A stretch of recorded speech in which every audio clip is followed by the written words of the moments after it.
And re-intro.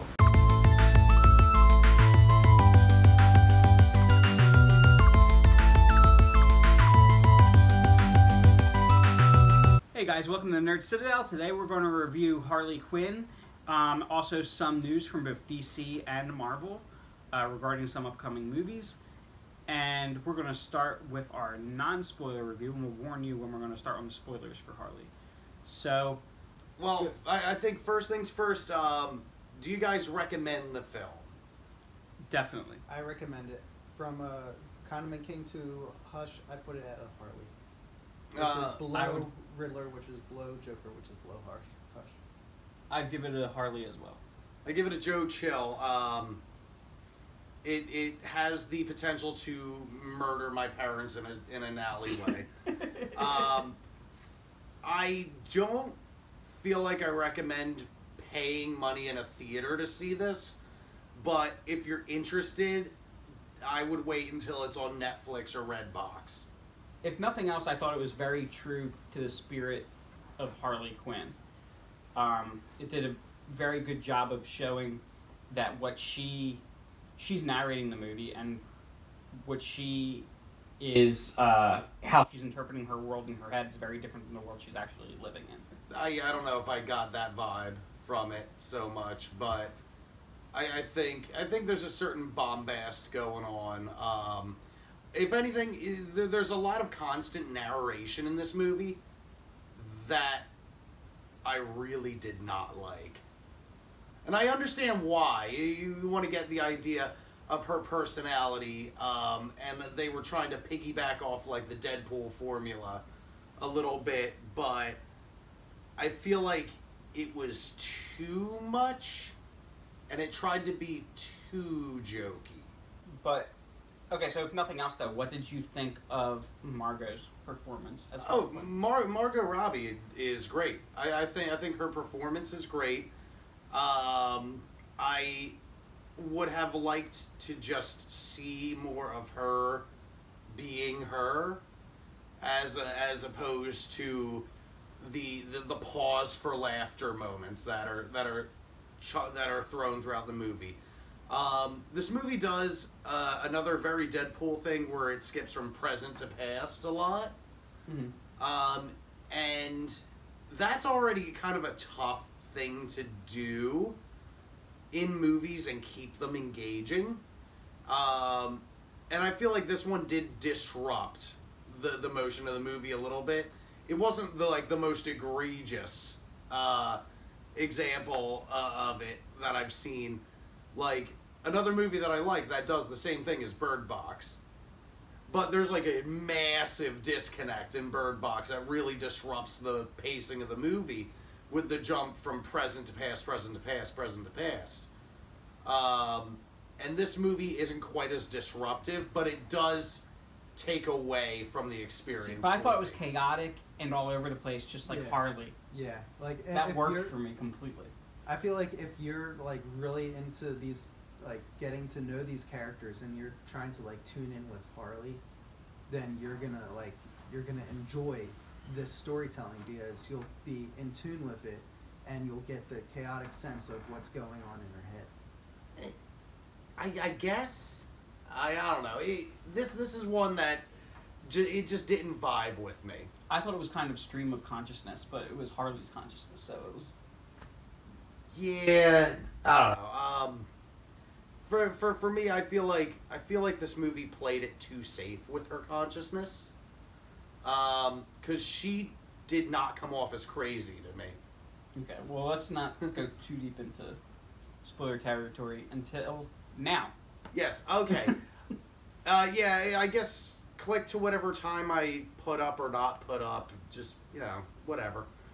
You'll watch it maybe. There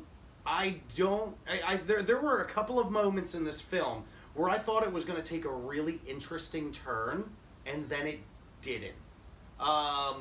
There is a scene when Black Mask has Harley tied to a chair and he cracks her.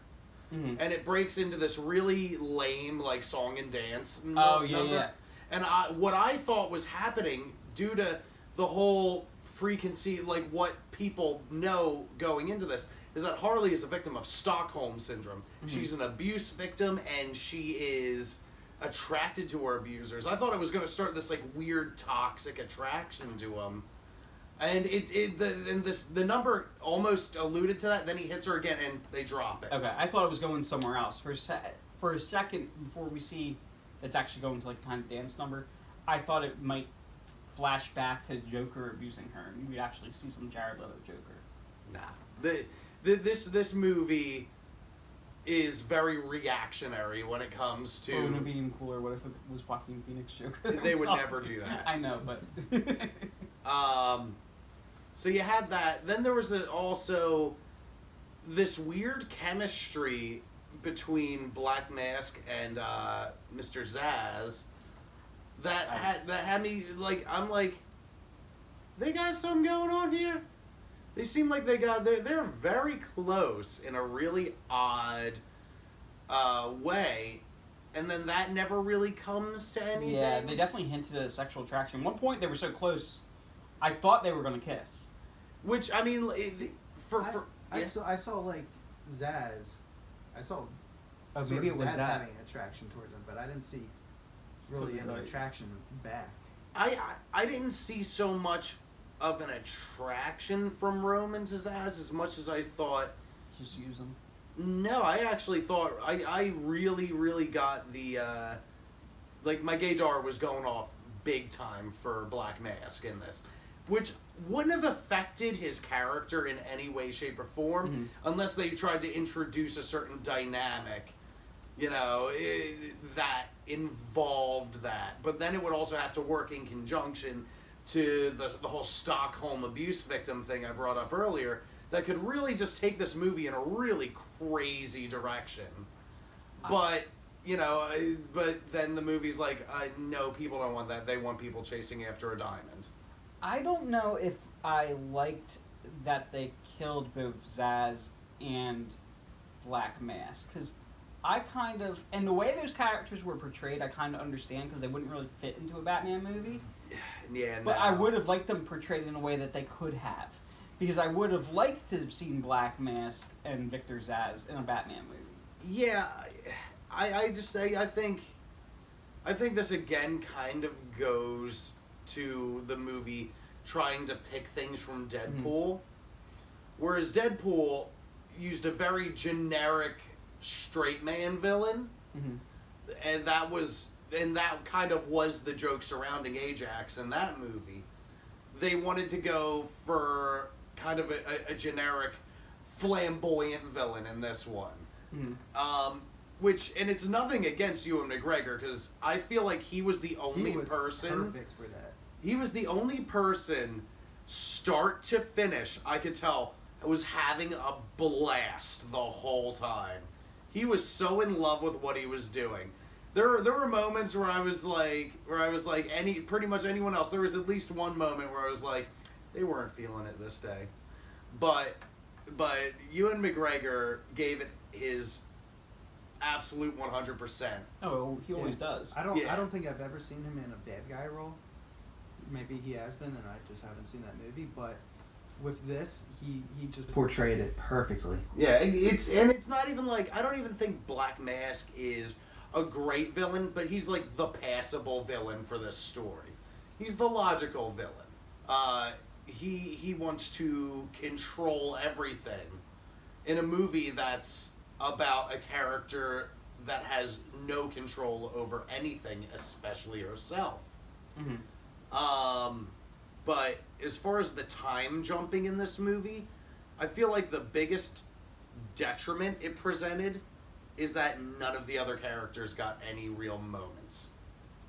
Well, yeah, and especially when this is called Birds of Prey, there's no characterization for the Birds of Prey.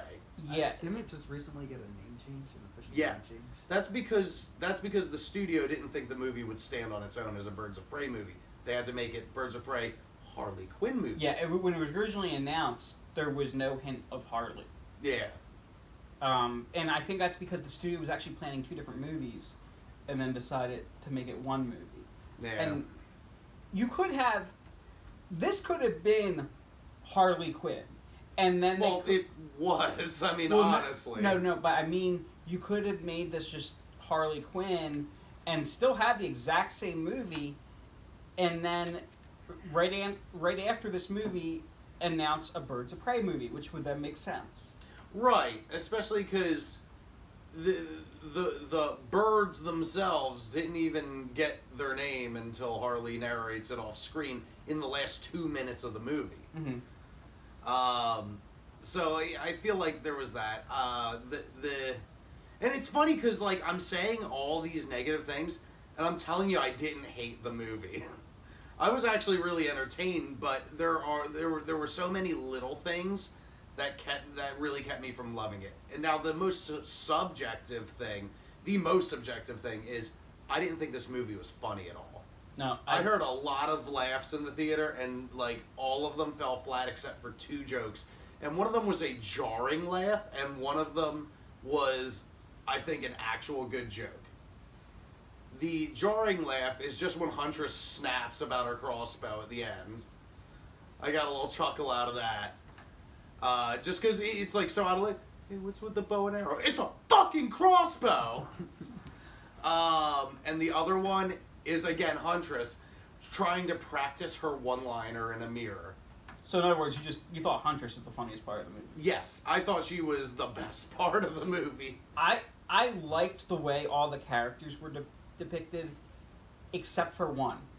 And neither of you is going to have enough familiarity with this character to have any opinion, I don't think. Is it Montoya?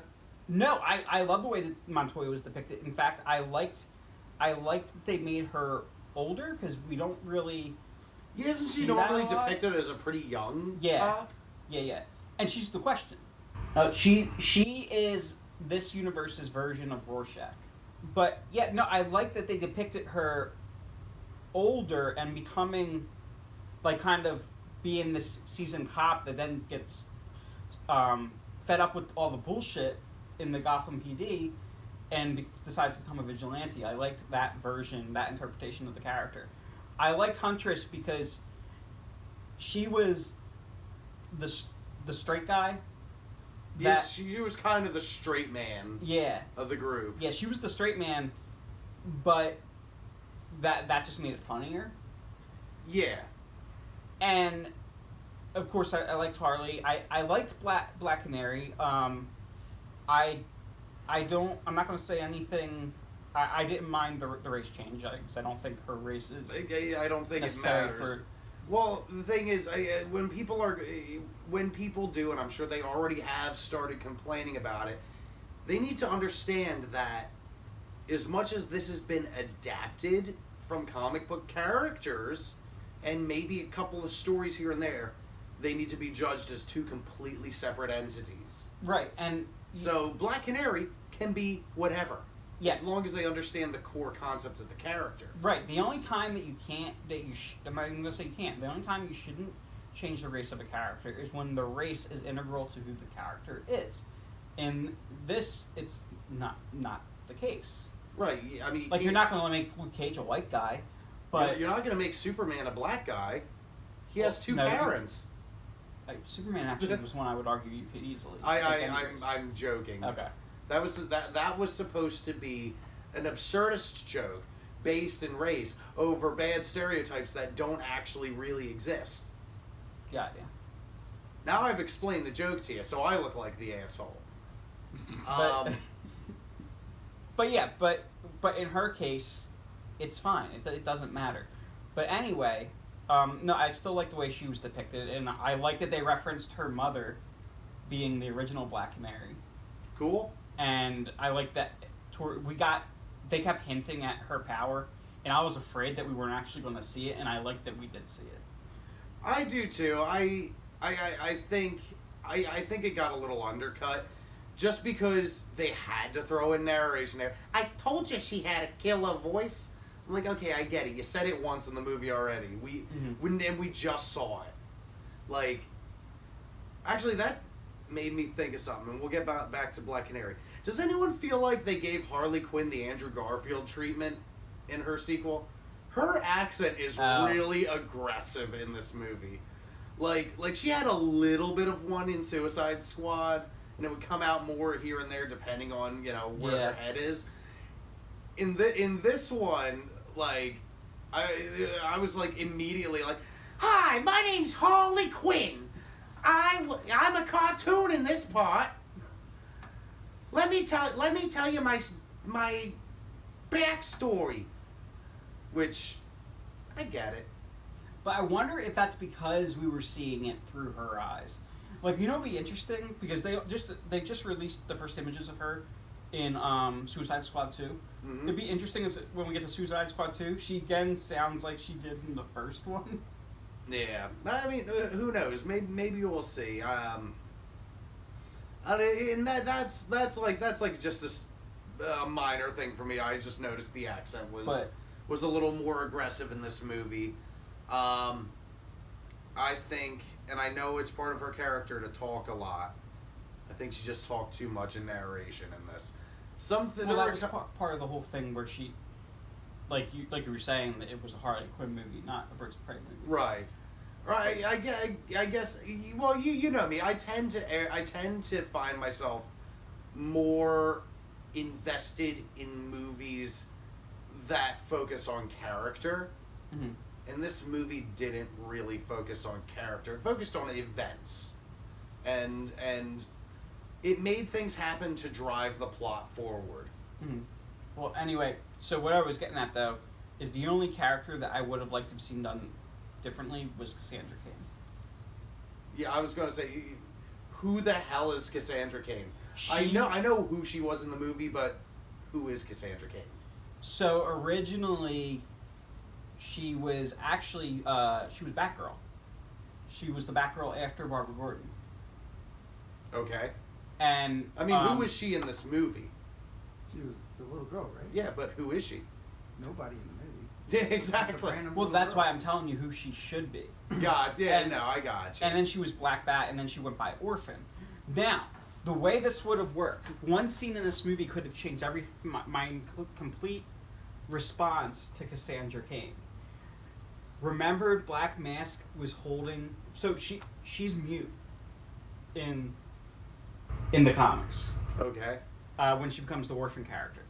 Actually, she might have been as Black Bat. You were thinking maybe Black Mask would cut her throat. Yeah, I thought Black Mask... Did I say Black Bat before? No, you said Black Mask. Okay. You did say Black Bat at one point. But I thought he was going to cut her throat, but they were going to be able to save her, but she loses her voice. And I would have appreciated that setup. That, hey, maybe she is going to be the character from the comics. I mean, who knows? I kind of, if anything, I wish she would have gotten a little characterization or development in the movie, because the entire movie hinges on her. Mm-hmm. She is the MacGuffin of the movie. So I would have personally liked if they had given us something to actually care about her a little bit, because they give her, and I know this is silly to say about a movie based on comic books, but they gave her and Harley like the two most generic origin stories possible. Like, just a abusive home, and I gotta do bad things to be good to get anywhere. I didn't like that Cassandra went away with Harley. So in the comics, she's a very darker and brewing kind of character, and I would have liked at the end had she gone off with Huntress. I guess that would have been fine. Now, granted, I didn't. And this is again me nitpicking. I didn't really like Huntress's origin story either. I think it gave us more to work with. But again, just the whole raised to be destiny type thing. Mm-hmm. Not one of my favorite things, but I did feel the most attached to her as a character, because I felt like she was the one we actually knew the most in this movie. What you don't know about Huntress is that in the comics, she was retconned to be Helena Bertinelli, but in the original Earth 2, which is reflective of the Golden Age, Gotcha. She was actually Helena Wayne, the daughter of Bruce and Selena Kyle. I mean, I'm glad they didn't do that in this movie. Mm-hmm. Just because I felt like that. I feel like in this movie it would have been really silly. But what if? So you're not gonna like this either. But what if they never said that she was Bruce's daughter, but said she was with this rich Bertinelli family, but she was actually adopted. Did they slip that in somewhere? Yeah, if they could have done that. That way it just leaves it an open-ended thing. Yeah, and that's what we call an Easter egg for fans. Exactly. The fans of the source material will immediately understand, like, ooh, this can go one of two ways, but without bogging down anything in this story. Mm-hmm. I like that stuff. I like when people do that. Well, I think it's time we move on to some other news. I think we spent enough time on Birds of Prey. I feel like we didn't even get through most of the movie. We just talked about a couple things. A lot of times we go through too much of the movie. Like, we walk through every detail. And right. People watching us have already seen it. Right. Well, basically, it's a diamond heist and no one develops. But there are really good action scenes. And set pieces are actually pretty good. Soundtrack sucked. Amanda loves the soundtrack. Soundtrack, it just didn't do anything for me. Again, I feel like that was also... that also had to do with them, like, kind of... They're like, well, Guardians of the Galaxy used a certain kind of music. We can do that too. But there was a more narrative reason for Guardians in this. It was just like, this song's kind of poppy and popular. Anyway, I think we spent enough time on Birds of Prey. Let's move on to Batman. So yesterday, an image, well, not an image, but a teaser, some test footage of Robert Pattinson in the Bat costume. In the red light district. In the red light and Mark 4, 5, whatever, armored bat suit. Whatever the hell that was. Yeah, so we saw a little bit of a tease of him in the suit. What was interesting, I thought, was that, like Nick alluded to, it was heavily armored. You could see the one shoulder. Yeah, it was like you said. You said it looked like the Arkham style. It makes up. Well, for no, not. It doesn't. I didn't think it looked like Batman's Arkham costume. Oh, the Arkham Knight. I thought it looked like the Arkham Knight costume. Gotcha. Well, you know what? I had actually seen an image of just the breastplate earlier today, actually, and I just didn't know what it was from. I thought it was from an existing Batman IP that I had just, like, not seen. Where they're like, looks like the chest plate was made from the gun that shot his parents. Because if you look at... That's a popular theory going around that. Well, if you look at it, it looks like the two halves of the barrel of a gun on his chest. Huh. I don't think it's going to be a gun. I think it is something detachable and modular. I just don't think it's going to be a gun. Yeah, Nick thinks that you think the suit's tactical. The suit is definitely tactical. I think the Batman symbol in the center is a device. Is a device. And that would be cool if, like, the whole suit, not in like a hokey way, but if just various parts of the suit had functions and it's not just leaning back on the classic utility belt. Yeah. Right. If the whole suit has kind of like a utility, he's got a Swiss Army suit on. As long as he doesn't pick up any guns and shoot anyone in this movie. Well, or kill people by proxy. A lot of people are complaining that you can tell that Robert Pattinson's obviously a smaller frame than a lot of the previous Batman. But Batman doesn't have to be. I know. A That's what I'm going to say. I doesn't think bother the high tech suit kind of makes up for that. Gotta remember, Batman's a ninja. Like, Stealth. Yeah, he's gonna, especially if they're going for young, wet behind the ears Batman. He's not gonna be freaking jacked to hell, 250 pounds of pure Gotham beef. He's gonna be a young dude, still developing, still learning, still training. Maybe he has some martial arts training, in which case it would be more tactical for him to be smaller, so he can move faster.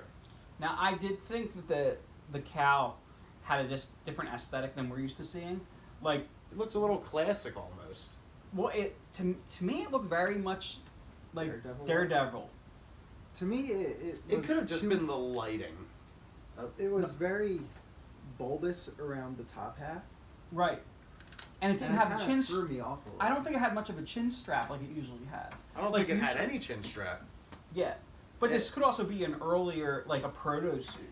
It could be a proto suit, or it could be an unfinished model. They just wanted to give us, what this is what we got so far, and they might have had to do certain CG stuff to make it look a certain way. And also, I mean, you got to fit Robert Pattinson's hair into that thing. But have you seen the images of the Penguin? No, Who's So- playing Penguin again? Colin Farrell. I love Colin Farrell. yeah, Colin Farrell should do a good job. Well, what's interesting is they designed him more like, so there's another Penguin motif character in the Batman comics called Emperor Penguin, and he used to be the head honcho for. I don't know why Just let that's it so out. funny. He used to be like the right hand man of Penguin. I am Emperor Penguin. Slide to me on your belly. Do it. Emperor Penguin team. Regurgitate fish to me. Good, good. Give in to the fish. Anyway, so Emperor Penguin is thinner, still has the classic umbrella, I think, and he has blonde hair that's kind of has like the duck's ass thing going on. The duck's ass. Oh, I got it. It's like a little quack. Yeah, and it looks like they're very much doing that with Colin Farrell. He's got the blonde hair and the little duck's ass. Wait, does he have a faux hawk? Kind of, sort of. I hope they're not trying to make him appear modern. I was gonna be like, that's a style that's like 10 years old. Come on, Warner Brothers, get with it. But anyway, so on the Marvel side of things, we've also discovered that Sony Not Disney Marvel, but like actual Marvel. Sony Marvel. Sony properties. Marvel. Sony announced that they're going to be doing another Marvel movie. They announced the date. I don't remember the date off the top of my head, but it's in 2021. So the movies we already have dates for are Venom 2, Morbius. Well, Morbius and Venom 2 this year. Morbius, I think, is in June or July. Venom 2 is in October. And I think we also... Do we already have a date for the other Spider-Man movie? Nah. Are you sure? I think there's a 2021 date for the next Spider-Man movie. Dude, I don't know. Well, anyway, I think that I'm pretty sure it's not. This movie isn't that. So apparently it's another Spider-Man spin-off character or another Spider-Man property that Sony owns. Nick, who do you think it could be? I hope what just popped in my head is a solo Carnage movie. I don't know that you can do that. I'd love that. I mean, I think it would be cool, but what story can you tell? That's where you centering can around be Carnage? original with this. Yeah, but is Sony going to do that? I don't think Sony's going to do that. That was just the thought that popped Is in my Sony head. going to do an original story that isn't Into the Spider-Verse? Into the Spider-Verse wasn't an original story either way. Anyway, it was an adaptation. Oh, see, well, look at that. Is Sony ever going to do an original story? They tried that with The Amazing Spider-Man 2 and learned their lesson promptly. I mean, to give credit where credit's due, a lot of Into the Spider-Verse was original, but it was based around the Into the Spider-Verse crossover comic. Well, it's one of those things when you're with all these movies being based off of comic books, of course a lot of it's going to come down to adaptation. It's just, you got these, the best of these movies take the right liberties with existing properties and don't just pull things off the page. They more adapt the essence of the story and what the story's trying to tell with occasional teasers for the audience that might be a splash page or a frame from a comic, or in the case of like Batman versus Superman, taking lines right out of it, like KG Beast going to kill Ma Kent.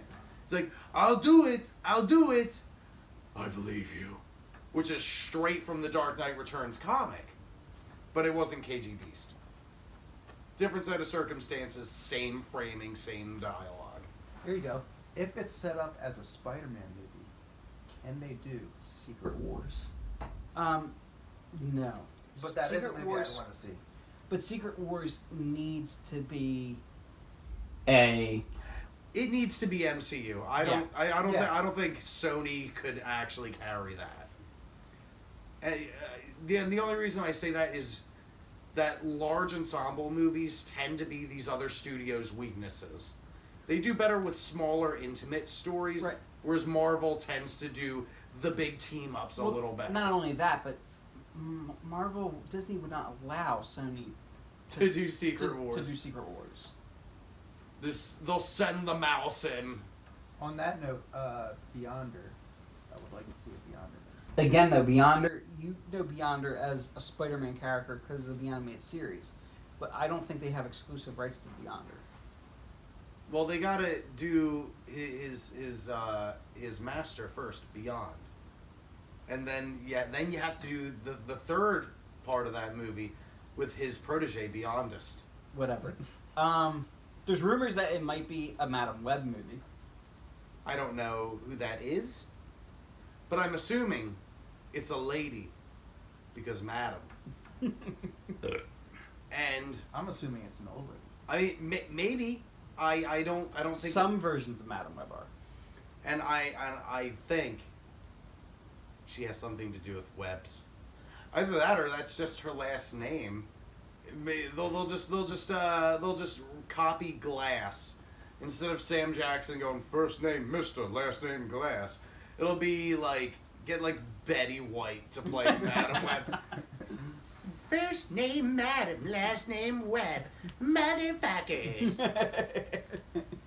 I do think that this is all. It could be a Sinister Six movie. It depends on who the six are going to be, and if enough time is given for us to care at least about some of them. Hopefully, Morbius does it. I feel like there needs to be more solo movies of the Sinister Six before they maybe develop one or two of them in that movie. Because, I mean, clearly Vulture would be one of them. And I feel like we kind of got him covered. It would be nice to be reintroduced to him a little bit. Because it has gonna been... be Morbius. But we don't know how much. Yeah, we don't know how much he's going to be. No, we don't know how much. So that could be where we get reintroduced to him trying to redeem himself or something. Or just understanding the core aspects of his character. Enough for us to go like... I hope nothing bad happens to him, or I hope something terrible happens to him. Enough to evoke that emotion. That's the same thing. I want to feel something for Michael Morbius, and whoever else that they end up introducing that could be members of the Sinister Six. A theme that I think will continue is I think all the members of Sinister Six are going to be characters that we can relate to, that just are more in the gray area, so that. I think the Sinister Six movie is almost either they're going to just try to completely portray Spider-Man as the villain, or it's going to be more like a Civil War kind of thing where you can side with either side. Which I think would be fun.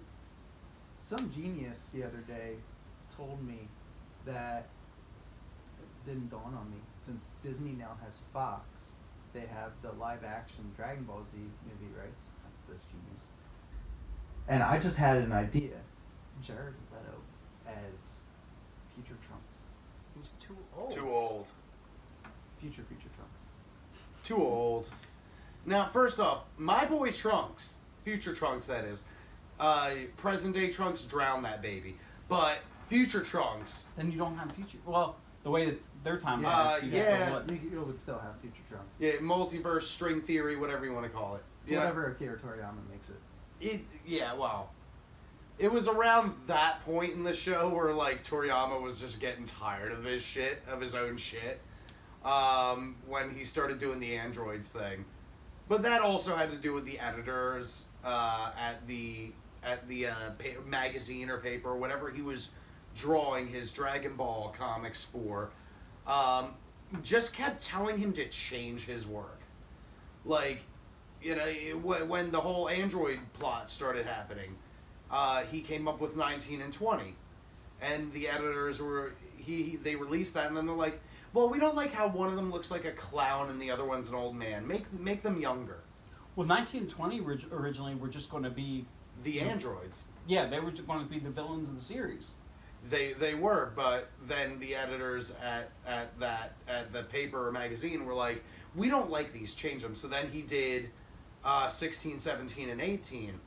And they're like, oh, well, the two are really short and bratty. No one's going to believe them to be good villains. So he's like, oh, well, fuck me, and made Cell. They're like, and then they're like, okay, this is better, and he's really gruesome and violent. But he looks like a bug. Make him change. Then they had to work in, then they had to work in the different forms. And by the end of that, like, he wanted to be done at that point. When Gohan took the place of Goku and became Earth's mightiest hero, defeated Cell. Goku dying. Yeah, Goku accepting death and all that, and Gohan taking the place. He wanted to be done. But they just kept commissioning him for more work. That's why there's this, like, weird disconnect in quality between the Cell saga and then the Majin saga. Where there's still, or I guess... really like the Majin saga. Or the Buu saga. Well, a lot of it came down to, like, the characters don't really go through a lot in that point, and the villain kind of sucks. Buu is not a very good villain. Good Buu, I think, is a better character than Evil Buu. I but really liked Evil Buu. it was, but what was his character though? He was just a force of nature. Yeah. Which is fine, but that's like the first, like Dragon Ball had always kind of like hinged itself on having memorable villains. You know, you had Vegeta, Frieza, Raditz. Yeah, you can even go into the past with the hokier villains like Garlic Jr., the Red Ribbon Army, things like that. They always had these memorable villains, and then, yeah, this is a review of Dragon Ball now. And, like, I'd say Cell was, like, the shaky one. Because all of Cell's greatest personality traits were just taken from Vegeta and Frieza. And just given an in-canon reason. Alright, well, now that we've gotten about as far off topic as we could. So, the Sinister Six movie, I vote that we get Morbius, Vulture,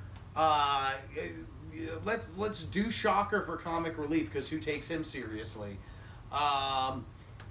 Vegeta, Prince of Saiyans, and maybe go OG Sinister Six. Or Mysterio in there. Doc Ock. Mysterio's dead. Do we know that for sure? Oh, let's not keep doing the freaking resurrected villains bullshit. No, I think he's dead. He's dead. Edith even said he was dead. Well, anyway, I think we've gone far enough down the rabbit hole. Tune in next week. Same bat time, same bat channel. And then we'll go even further down the glory hole. No. Please like, comment, and subscribe, and stay nerdy. Glory hole.